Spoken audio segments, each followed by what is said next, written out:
അല്ല, Amazon.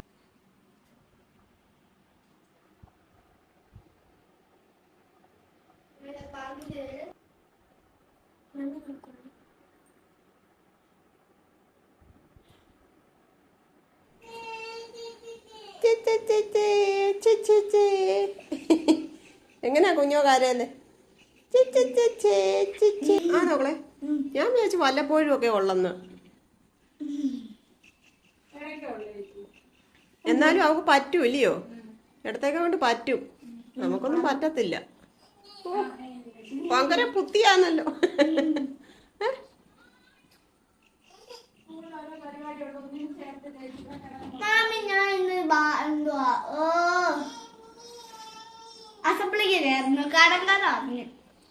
Good girl.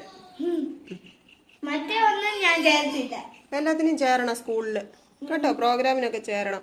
School പഠിത്തം കഴിയുന്ന ഉടനെ അയ്യോ എനിക്കതിന് ചേരേണ്ടിയായിരുന്നേന്ന് പറഞ്ഞ് കരയാനൊക്കത്തില്ല. ഇപ്പോഴേ പറ്റത്തുള്ളൂ ഇതൊക്കെ കേട്ടോ. പ്രോഗ്രാമിനൊക്കെ ചേരണം, പാട്ട് പാടണം, കഥ എഴുതണം, ഡാൻസിന് ചേരണം. ഓക്കെ കുഞ്ഞോ? കുഞ്ഞോ എങ്ങനെ കരയുന്നേ?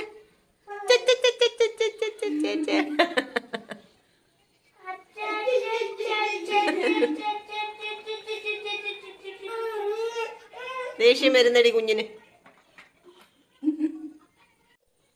എന്തോ വല്ലായ്മ. ശരിയായില്ലെന്നോന്ന് ഉറക്കം. കുഞ്ഞാ എന്തിനാ ഞങ്ങളുടെ കുക്കുനെ അടിച്ച്? കുക്കുനെ അടിച്ച എന്തിനാന്ന്? അവൾ എന്നോട് കാര്യം പറഞ്ഞതിന് ഒറ്റയടി അവിടെ മോന്തക്ക്.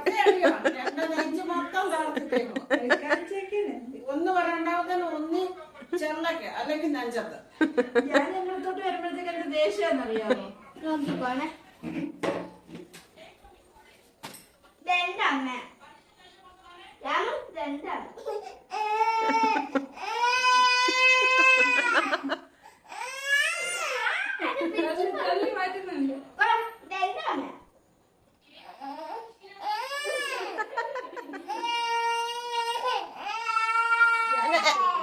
മാമിയുടെ ജാനിക്കുട്ടിയാ.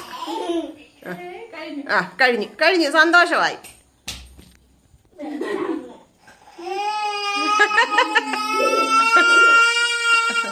ഇങ്ങ് വാ എന്റെ മോളിങ്ങ് വാടി, എന്റെ മോളിങ്ങ് വാ. കുട്ടി ഞങ്ങളുടെ ജാനിക്കുട്ടി, മമ്മിന്റെ ജാനിക്കുട്ടി. കരണ്ടേ? പ്രിയങ്ങളെ, അമ്മ കിളിയുടെ കൊച്ചു കൊച്ചു വിശേഷങ്ങളിലേക്ക് എല്ലാവർക്കും സ്വാഗതം.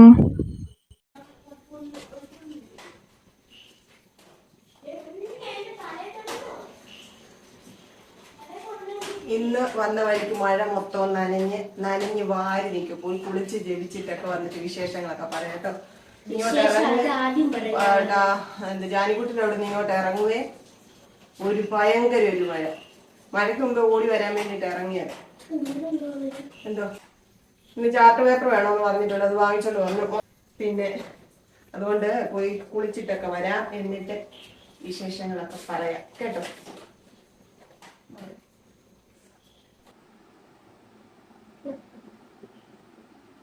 പ്രവർത്തിക്കാരുടെ സംഘത്തെ ഞാൻ പകച്ചിരിക്കുന്നു. ദുഷ്ടന്മാരോടുകൂടെ ഞാനിരിക്കുകയുമില്ല. സ്തോത്രസ്വരം കേൾപ്പിക്കേണ്ടതിനും നിന്റെ അത്ഭുത പ്രവൃത്തികളൊക്കെയും വർണ്ണിക്കേണ്ടതിനും ഞാൻ കുറ്റമില്ലായ്മയിൽ എൻ്റെ കൈകളെ കഴുകുന്നു.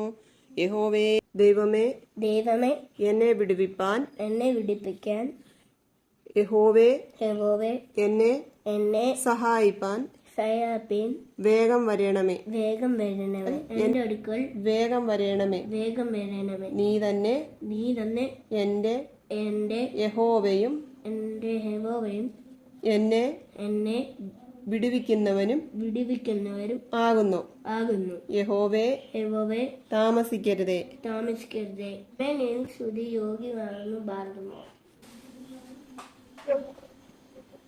എന്തൊരു മഴയായിരുന്നു അറിയാം. പെരു മഴയെന്ന് വെച്ചാൽ വലിയ വലിയ വെള്ളത്തുള്ളികൾ വന്ന് അയ്യോ ദേഹത്തൊക്കെ വീഴുമ്പോൾ ഉള്ള വേദന.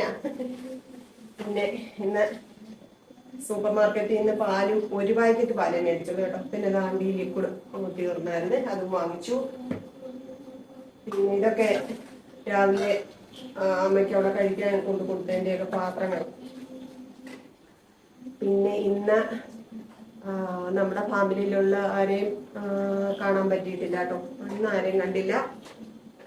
പിന്നെ അടുക്കളയിലെ പണികള്, ചോറിരിപ്പുണ്ട്, മീൻകറിയുണ്ട്, പിന്നെ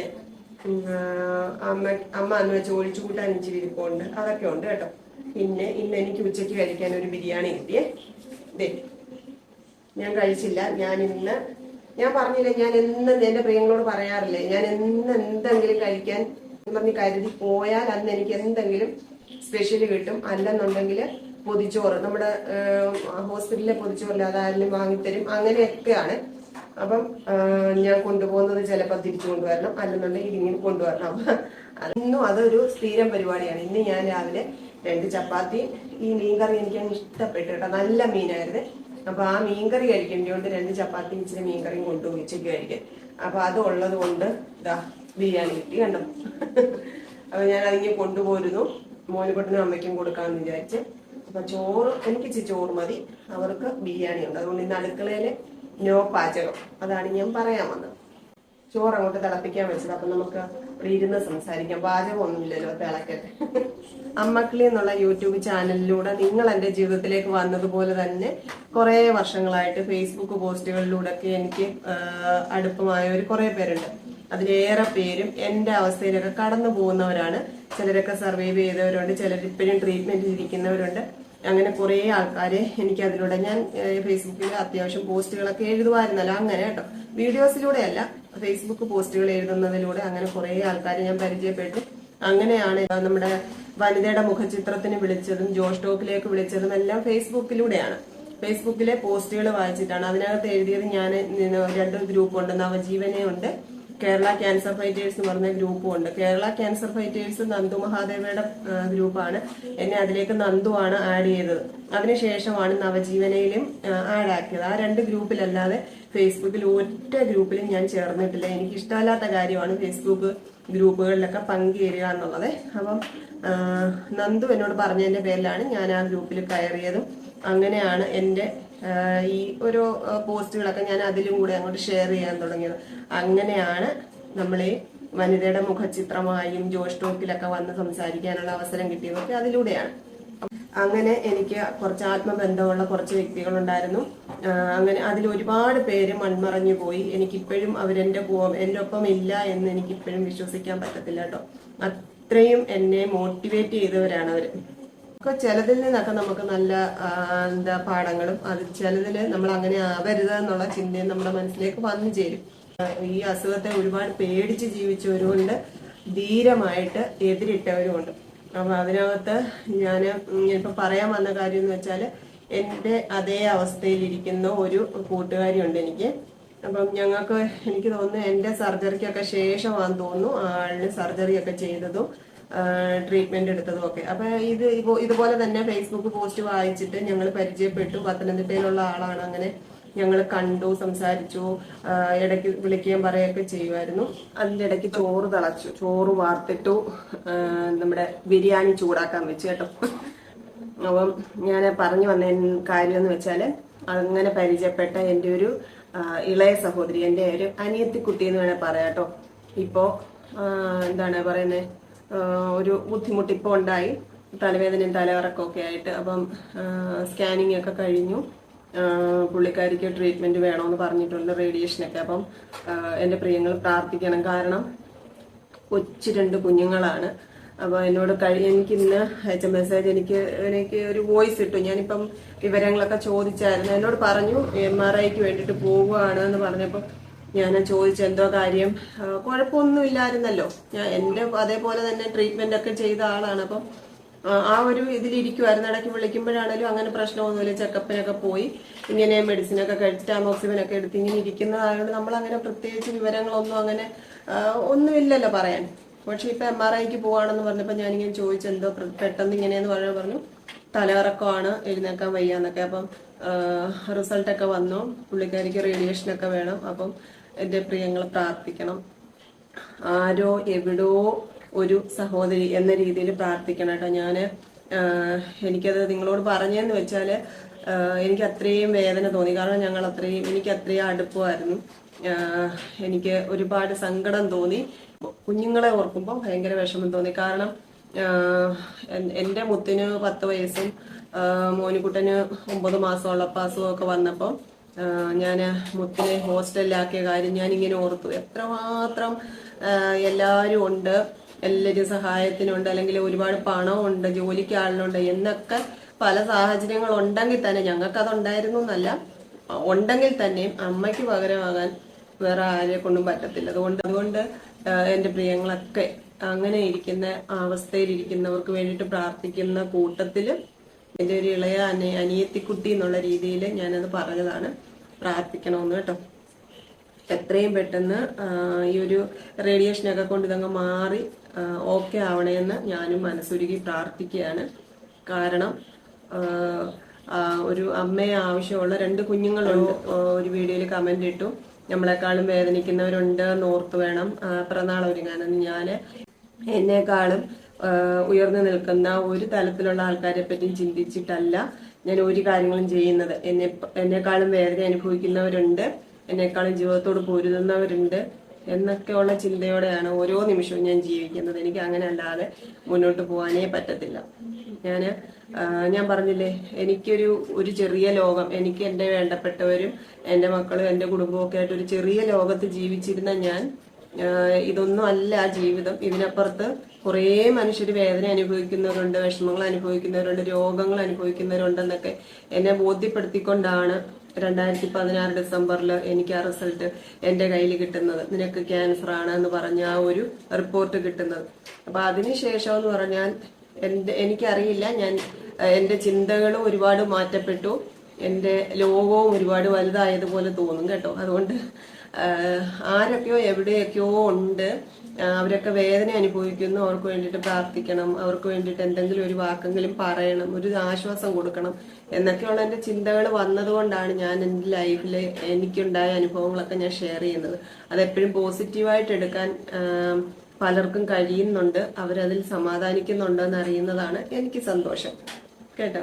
മുന്നോട്ടുള്ള എത്ര നാള് ജീവിക്കുന്നോ അത്രയും നാളും നമ്മൾ ആ രീതിയിലുള്ള ചിന്താഗതികളോടെ മാത്രമേ ജീവിക്കത്തുള്ളൂ. നമ്മുടെ ചുറ്റുപാടുകൾ എത്ര മാറ്റപ്പെട്ടു എന്ന് പറഞ്ഞാലും, എത്ര സന്തോഷങ്ങളുടേതായിട്ട് മാറിക്കഴിഞ്ഞെന്ന് പറഞ്ഞാലും നമ്മൾ അങ്ങനെ തന്നെയായിരിക്കും. എപ്പോഴും എൻ്റെ അവസ്ഥയിൽ ജീവിക്കുന്നവരെ പറ്റി ഓർക്കാതെ എനിക്ക് മുന്നോട്ട് പോകാൻ പറ്റത്തില്ല കേട്ടോ. എനിക്ക് ഏതെങ്കിലും ഒരു സാഹചര്യം ഉണ്ടായാൽ, അങ്ങനെ എന്തെങ്കിലും ആർക്കെങ്കിലും ഇപ്പൊ ഒരു വാക്കുകൊണ്ട് ഒരു ആശ്വാസമാകുന്നത് പോലെ തന്നെ പ്രവൃത്തി കൊണ്ടും ആശ്വാസമാകണമെന്ന് ആഗ്രഹിക്കുന്ന ആളാണ് ഞാൻ. അപ്പൊ അതുകൊണ്ട് എന്റെ പിറന്നാൾ ഒരുപാട് വലിയ ആഘോഷമായിട്ടൊന്നുമില്ലായിരുന്നു. മോനുകുട്ടൻ പറഞ്ഞത് കൊണ്ടാണ് ഞാൻ അവന് ഫുഡ് വാങ്ങിക്കൊടുത്തത്, അല്ലെങ്കിൽ അത് ഉണ്ടാവത്തില്ലായിരുന്നു. അപ്പോ അതൊക്കെയാണ് വിശേഷങ്ങള്.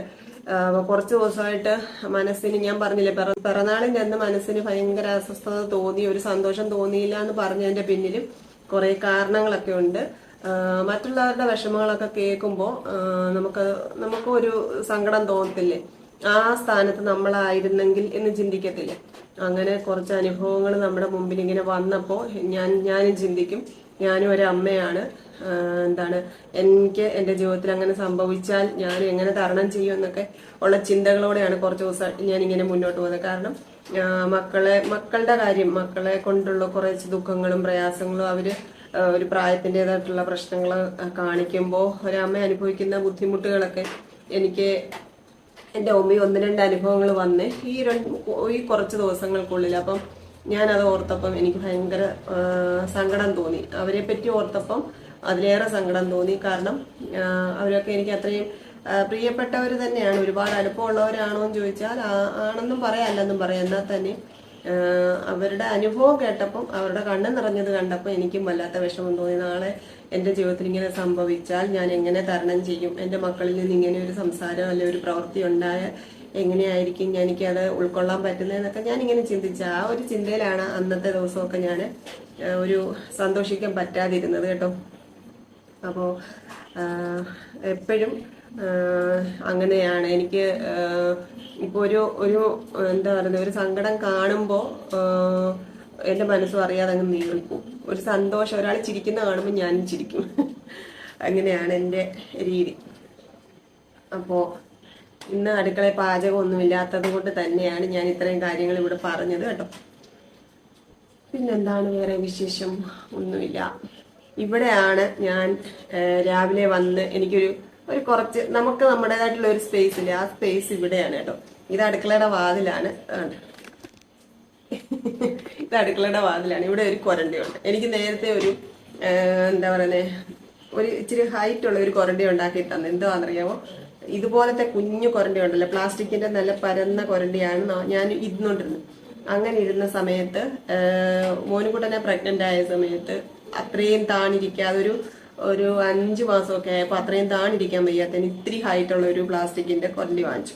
അത് അവിടെ എവിടെയോ ഉണ്ട് കേട്ടോ. അപ്പൊ അതിലിരുന്ന് ഒരു 6-7 മാസമൊക്കെ ആയപ്പോൾ പിന്നെ അതിലിരിക്കുമ്പോൾ ഒരു എന്താ സേഫ് അല്ലെന്ന് തോന്നി. കാരണം അത് പ്ലാസ്റ്റിക് ആയതുകൊണ്ട് നല്ല വെയിറ്റ് ഉണ്ട് ആ സമയത്ത്. അപ്പൊ അതെങ്ങാനും ഒടിഞ്ഞാലോ എന്ന് ഓർത്ത് തടി കൊണ്ടുള്ള ഒരു കൊരണ്ടി, ഇച്ചിരി ഹൈറ്റ് ഉള്ള ഒരു കൊരണ്ടി ഉണ്ടായി. ആ കൊരണ്ടിയായിരുന്നു എന്റേത്. ചുരുക്കത്തിൽ എനിക്ക് എപ്പോഴും എന്റെ ഏതവസ്ഥയിലും കൊരണ്ടിയിൽ ഇരിക്കുന്നതാണ് എനിക്ക് സന്തോഷം കേട്ടോ. എനിക്ക് ഭയങ്കര സന്തോഷമാണ് അവിടെ ഇരിക്കുന്നതും കാപ്പി കുടിക്കുന്നത്. എനിക്ക് രാവിലെ കട്ടൻ കുടിക്കുന്ന ഒരു ശീലം ഉണ്ടായിരുന്നു. ആ കട്ടൻ കുടി എന്ന് പറയുന്നത് കൊരണ്ടിയിൽ അടുക്കള വാതൊക്കെ പോയി ഇങ്ങനെ ആസ്വദിച്ചിരുന്ന് കാപ്പി കുടിക്കുന്നതായിരുന്നു എൻ്റെ ഒരു ശീലം. പിന്നെ കീമോയ്ക്ക് ശേഷമാണ് ഞാൻ ആ കട്ടൻ കാപ്പി, എനിക്ക് അറിയത്തില്ല എങ്ങനെയാ അത്, അത്രയും ജീവിതത്തോട് ചേർന്ന് നിന്ന കട്ടൻ കാപ്പി എന്നെ ഒഴിവാക്കി പോയി കേട്ടോ. അപ്പൊ ഇപ്പൊ എനിക്ക് കട്ടൻ കാപ്പി കുടിക്കാനേ പറ്റത്തില്ല. ഓർക്കുമ്പം തന്നെ എന്തോ പോലെ. അപ്പം അതുപോലെ തന്നെയാണ് നമ്മുടെ ജീവിതത്തിലെ പല മാറ്റങ്ങളും. എനിക്ക് ഓർക്കാൻ എന്താണെന്നറിയില്ല, എനിക്ക് ചിന്തിക്കാൻ പറ്റത്തില്ല ഞാൻ ഇങ്ങനെയൊക്കെ ആയി, ഇത്രമാത്രം മാറ്റങ്ങൾ എനിക്ക് വന്നു എന്ന് എനിക്ക് ഇപ്പോഴും വിശ്വസിക്കാൻ പറ്റാത്ത പല കാര്യങ്ങളും ഉണ്ട് കേട്ടോ. അപ്പൊ ഒരാൾ വന്ന് പാത്രമൊക്കെ തട്ടുന്നുണ്ട്. ഞാൻ ബിരിയാണി ചൂടാക്കി വെച്ചു കേട്ടോ. അതിന്റെ മണം അടിച്ചപ്പോ ഒരാൾ വന്നു. അപ്പോ അവിടെ വരെ മണം വരുന്നു. അത്താഴം 8:30 8:30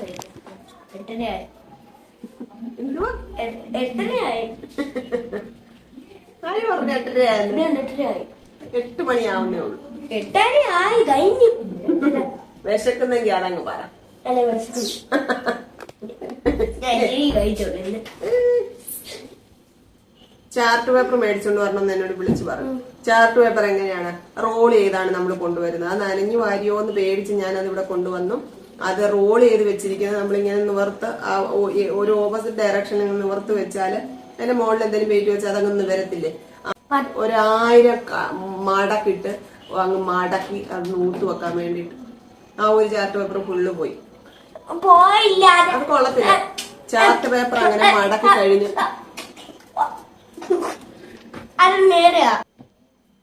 എന്തുവാ ചാർട്ട് പേപ്പറിനകത്ത് എഴുതേണ്ടത്? വെള്ളത്തിനെ പറ്റി എന്ന് വെച്ചാല് വെള്ളത്തിന്റെ ഉപയോഗങ്ങളോ? എന്തൊക്കെ ഉപയോഗങ്ങളുണ്ട് വെള്ളം കൊണ്ട്? എനിക്കറിയത്തില്ല. വെള്ളം എന്തിനൊക്കെ ഉപയോഗിക്കുന്നത് അറിയത്തില്ലേ? പറ. തുണിക്കയൻ, കുളിക്കാൻ, കുക്കിങ്. ഏറ്റവും പ്രധാനമായിട്ടുള്ള ഉദ്ദേശം എന്തോ വെള്ളം കൊണ്ട്? കുടിക്കാൻ. അത് പറഞ്ഞില്ലല്ലോ. കുടിക്കാൻ. വെള്ളം കുടിക്കാതിരിക്കാൻ പറ്റുമോ ഒരു മനുഷ്യന്? ഇച്ചിരി നാളെ ജീവിക്കാലോ. വെള്ളം കുടിക്കാത്ത ഒരു മനുഷ്യന് ജീവിക്കാൻ നോക്കോ? എത്ര ദിവസം ജീവിക്കാൻ പറ്റും? 5 ദിവസം. അന്ന് അത് കഴിയുമ്പോ എന്താ സംഭവിക്കുന്നറിയാവോ? ശരീരത്തിലെ ജലാംശം നഷ്ടപ്പെട്ട് ഡീഹൈഡ്രേഷനായി ആള് തട്ടി വെള്ളം കുടിക്കാതിരുന്നാൽ ഒരു മനുഷ്യ ജീവൻ എന്ത് സംഭവിക്കും? ചത്തു. അപ്പൊ ഏറ്റവും പ്രധാനപ്പെട്ട ഉപയോഗം വെള്ളം കുടിക്കാനുള്ളതെന്നാ. അല്ല, അത് ശരിയാ. അത് ശരി. കുളിക്കണം, തുണി അയണം, കുക്കിങ്ങിന്, കുളിക്കാൻ. അത്രേ ഉള്ളു ആവശ്യം. തല തുടക്കണ്ട, ചുമ്മാ വേണ്ട. പിന്നെ തുണി അയൺ, ആടിന് കൊടുക്കാൻ കുറെ ഉപയോഗങ്ങളുണ്ട്. പടം വരയ്ക്കണം കേട്ടോ. അതിനെ പറ്റി പടം വരയ്ക്കാന്നും എനിക്കറിയത്തില്ല. അമ്മയ്ക്ക് വെള്ളം പഠിക്കാൻ അറിയാമോ? ഇല്ല. വേണ്ട കോഴിക്കാൽ. കോഴിക്കാലിന് കൊതിയനാ ഒരുത്തൻ. കോഴിക്കാല് മോനിക്കുട്ടൻ കേട്ടോ.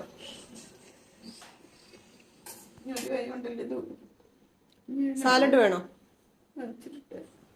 ബിരിയാണിയുടെ കൂടെ കിട്ടിയ പപ്പടത്തിന്റെ പരുവം. അയ്യോ, പേപ്പർ പോലായി കണ്ടോ. അത് രണ്ടുപേർക്കും വേണ്ട, ഞാൻ കഴിക്കുവാണേ.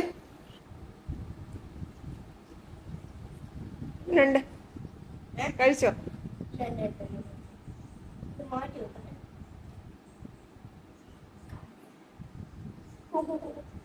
കൊള്ളാം. എങ്ങനെയുണ്ട്? കൊള്ളാം. ഇഷ്ടപ്പെട്ടോ? കൊള്ളാവോ? ഞാൻ ചോറുന്നുണ്ട്. സൂപ്പറാണ്. ഞാൻ ഇച്ചിരി ചോറെടുത്തു. നമ്മുടെ ഒഴിച്ചു കൂട്ടാൻ ഇച്ചിരി ഉണ്ടായിരുന്നേ, അത് തീർന്നു. നമുക്ക് ഭയങ്കര ഇഷ്ടപ്പെട്ട്. ചക്കക്കുരു ഇഷ്ടമാണ്. ചക്കക്കുരു ഇങ്ങനെ തേങ്ങാ കറി വെക്കുന്നതും ഭയങ്കര ഇഷ്ടം കേട്ടോ. തക്കാളി ഇട്ടത് കൊണ്ട് നല്ല ടേസ്റ്റ് ഉണ്ടായിരുന്നു. നമ്മുടെ മീൻ കറി നല്ല മീനായിരുന്നു കേട്ടോ. എൻ്റെ പേര് എനിക്ക് അറിയത്തില്ല എൻ്റെ പ്രിയങ്ങളെ. എന്തോ പറഞ്ഞു, പക്ഷെ ഞാൻ മറന്നു. മീൻമണി ചമ്മന്തിപ്പൊടിയും കൂടെ എടുക്കട്ടെ. മതി. അപ്പൊ ഇതാണ് ഇന്ന് എൻ്റെ അത്താഴം. അവർ രണ്ടുപേരും ബിരിയാണി കഴിച്ചു. അപ്പോൾ എൻ്റെ പ്രിയങ്ങളോട് ഞാൻ പറഞ്ഞ കാര്യം മറക്കരുത്. എല്ലാവരും പ്രാർത്ഥിക്കണം കേട്ടോ. അവരുടെ കുഞ്ഞുങ്ങളോടൊപ്പം അവരുടെ അമ്മ സന്തോഷമായിട്ടിരിക്കാൻ എൻ്റെ പ്രിയങ്ങളെല്ലാവരും പ്രാർത്ഥിക്കണേ. അപ്പോൾ നമുക്ക് ഇന്ന് തന്ന എല്ലാ നന്മകൾക്കും ഈശ്വരനോട് നന്ദി പറയാം. ഇനി ഈ ഒരു സമയം വരെ നമ്മളിങ്ങനെ ഉണ്ടായിരുന്നത് ഈശ്വരൻ്റെ കൃപയാണ്. അതുകൊണ്ട് അവിടുത്തോട് നന്ദി പറഞ്ഞുകൊണ്ട് എൻ്റെ പ്രിയങ്ങളോടെല്ലാം സ്നേഹം അറിയിച്ചുകൊണ്ട് നമുക്കിനി നാളെ കാണാം കേട്ടോ. Ta ta. Okay, bye, see you. മമ്മ കിടന്നു.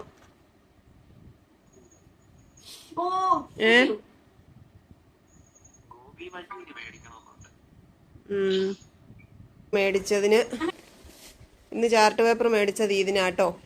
ജീവന്റെ ഇത് എന്താ ജലത്തിന്റെ പ്രാധാന്യത്തെ പറ്റി ഒരു പോസ്റ്റർ തയ്യാറാക്കാൻ വേണ്ടിയിട്ട് ഈ വാക്കുകളൊക്കെ ഞാൻ എഴുതി കൊടുത്തതാ. മോനിക്കുട്ടനെ കൊണ്ട് എഴുതിച്ചതാണ്. അപ്പോൾ 2-3 അക്ഷരത്തെറ്റൊക്കെ ഉണ്ടായിരുന്നു. ജീവന്റെ എന്നുള്ളിടത്തും പിന്നെ ഈ നിലനിൽപ്പ് എന്നുള്ളത് നിലനിൽപ്പ് എന്ന് എഴുതി വെച്ച് കേട്ടോ. 2 പ്രാവശ്യം നിലാന്ന് എഴുതി. അതേ ഉള്ളായിരുന്നു തെറ്റ്. അപ്പൊ മോനിക്കുട്ടൻ 2 പ്രാവശ്യം 2 ഇതുണ്ട് ഇവിടെ എല്ലാം എഴുതി കണ്ടോ. ചാർട്ട് പേപ്പറും എഴുതി വരച്ച് വെച്ചേക്കുന്ന കണ്ട. പിന്നെ ഒരു കാര്യം കാണിക്കാം. ഇത് കണ്ടോ, എനിക്ക് പടം വരയ്ക്കാനൊന്നും അറിയത്തില്ല. ഞാന് ഇത് ചുമ്മാ ഒന്ന് വരച്ച് നോക്കിയതാണ്. ഇത് എന്തോ വരച്ചേക്കുന്നതെന്നറിയാം. നമ്മുടെ കൈ ഇങ്ങനെ വെക്കുന്ന, ഇങ്ങനെ കൈ വെച്ചിട്ട് എന്തോ അതിനകത്തൊരു വെള്ളത്തുള്ളി, ആ വെള്ളത്തുള്ളി അതിന്റെ പടം വരച്ച് വെച്ചേക്കുക. അയ്യോ, എങ്കോണിച്ചു പോയി. കയ്യാന്ന് പോലും പറയത്തില്ല. ഏതാണ്ട് ഒരു കിളി, ഏതാണ്ട് കുതിരയുടെ വാല് പോലും ഇരിപ്പുണ്ട്. ഇതൊക്കെ കണ്ടിട്ട് ഇതെല്ലാം വരച്ചു നോക്കിയതാ. സത്യത്തിൽ ഇതുപോലെ കണ്ടോ, വെള്ളത്തുള്ളി നമ്മളിങ്ങനെ കൈക്കൂമ്പിളില് വെള്ളത്തുള്ളി പിടിച്ചേക്കുന്ന പോലെ വരച്ചു നോക്കിയതാ. എനിക്ക് സത്യത്തിൽ വരയ്ക്കാൻ അറിയത്തില്ല എൻ്റെ പ്രിയങ്ങളെ. ഓരോരോ പണികള്. ഇത് വരച്ചു. അപ്പൊ ഇതൊന്ന് ചാർട്ട് വൃത്തിയായിട്ടൊന്ന് എഴുതട്ടെ. അതാണ് ഇന്നത്തെ പണി. എനിക്കൊന്ന് കിടക്കണ്ട. ഇന്ന് ഫ്രീ ആണോ? പകല് മുഴുവൻ അമ്മ ഫ്രീ ആയിട്ടിരുന്നിട്ടല്ലേ ഇങ്ങോട്ട് വരുന്നത്.